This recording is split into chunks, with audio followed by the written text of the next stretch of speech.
मसीह खुदावंद में आज के सुबह आप सब पर सलामती हो। मैं पास्टर सुहेल जॉन एक बार फिर मॉर्निंग डिवोशन के साथ आपकी खिदमत में हाजिर हूँ। और आज के सुबह हम मुकद्दस मत्ती रसूल की मार्फत लिखी जाने वाली अंजील और उसका छठा बाब और उसकी 25वीं आयते मुकद्दसा से खुदा के कलाम को लेंगे। मेरे अजीजों, आज के सुबह मेरा टॉपिक है इंसान की फिक्रें और खुदा का फजल। इंसान की फिक्रें बेशुमार हैं, लेकिन खुदा का फजल उसकी फिक्रों से कहीं बढ़कर है।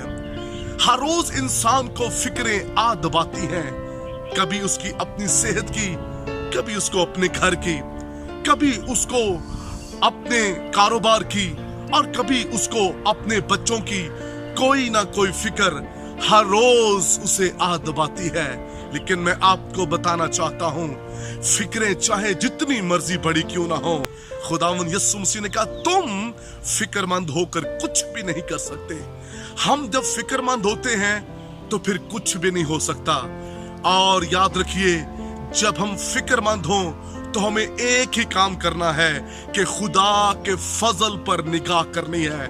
और जब हम फिक्रों के अंदर हों और खुदा के फजल पर निगाह करें तो फिर हमें किसी चीज की फिक्र ना रहेगी, ना खाने की, ना पहनने की, ना पीने की, ना जिंदगी की। तमाम फिक्रें खुदा का फजल उठा लेगा। इसलिए पौलुस जब बीमार था, खुदा के हुजूर उसने इल्तिजा की शिफा के लिए, क्योंकि वो चाहता था कि वो शिफा पाए। और खुदावंद यीशु मसीह ने उसे कहा मेरा फजल तेरे लिए काफी है। पौलुस को फिक्र थी अपनी सेहत की, लेकिन खुदा का फजल पौलुस के लिए काफी है। मेरे अजीजों, आज के सुबह हमें भी बेशुमार फिक्रें हो सकती हैं। अपनी नस्ल की फिक्र हो सकती है, दीगर चीजों की फिक्र हो सकती है, लेकिन फिक्र ना करें, खुदा के फजल पर निगाह करें। जब आप खुदा के फजल पर निगाह करेंगे तो फिक्रें आपकी जिंदगी से जाना शुरू हो जाएंगी और कोई फिक्रमंदी आपकी जिंदगी पर गालिब नहीं आएगी।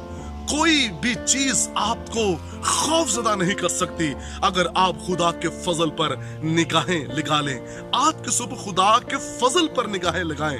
और खुदा का फजल कैसे मिल सकता है? यीशु मसीह ने कहा पहले तुम रास्तबाजी और बादशाही की तलाश करो।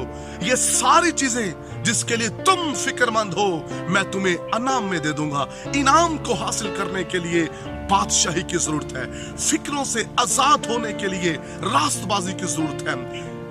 प्रॉब्लम से निकलने के लिए बादशाही और रास्तबाजी की तलाश करने की जरूरत है। जब आप रास्तबाजी बादशाही की तलाश करेंगे तो खुदावंद यीशु मसीह का फजल आपकी जिंदगियों पर ठहर जाएगा। और जहां मेरे खुदावंद यीशु मसीह का फजल आ जाता है, याद रखिए वहां फिक्रों के बंधन टूट जाते हैं, बीमारियों के जुए टूट जाते हैं और जिंदगियां आजाद हो जाती हैं। फिक्रमंद रहेंगे तो याद रखिए जल्द कब्र में उतर जाएंगे। फिक्रमंदी इंसान को मौत के मुंह में ले जाती है। हार्ट अटैक, ब्लड प्रेशर, दीगर बीमारियों के अंदर परेशानी और फिक्रमंदी की वजह से इंसान मुब्तला हो जाता है। अगर वो खुदा के फजल पर निगाह करे तो वो बीमार भी नहीं होगा, कमजोर भी नहीं पड़ेगा। और अगर वो खुदा के फजल पर निगाह कर ले, खुदा का फजल जहां उसे दुनिया की फिक्रों से आजाद करेगा, वहां खुदा का फजल उसे खुदा की बादशाहत में भी दाखिल कर देगा। आइए खुदा के फजल के भूखे और प्यासे हो जाएं। आज सुबह अपनी फिक्रों पर नहीं, अपने मसलों पर नहीं, अपनी परेशानियों पर नहीं, बल्कि खुदा के फजल पर निगाह करना शुरू करें। और मैं ईमान रखता हूं जैसे जैसे आपकी निगाहें खुदा के फजल पर जाएंगी, आप रास्तबाजी के भूखे और प्यासे हो जाएंगे। बीमारियां, रोग, परेशानियां, प्रॉब्लम्स, तमाम फिक्रें आपके घर और आपकी लाइफ से जाती रहेंगी। क्या आप चाहते हैं ऐसा हो? तो आओ खुदा के फजल पर निगाह करना शुरू करें। खुदा आपको बरकत दे। बुजुर्ग आसमानी बाप, जितनों ने तेरा कलाम सुना है, आज के बाद ये फिक्रमंद ना हो, बल्कि तेरे फजल पर निगाह रखें और ईमान लाकर हमेशा की जिंदगी पाएं, ताकि सारा जलाल तुझे मिले। यीशु नाम में आमीन। तक हमारा चैनल सब्सक्राइब नहीं किया तो अभी सब्सक्राइब करें और बेल आइकॉन को क्लिक करके हमारी लेटेस्ट वीडियोस के बारे में अपडेट जानें।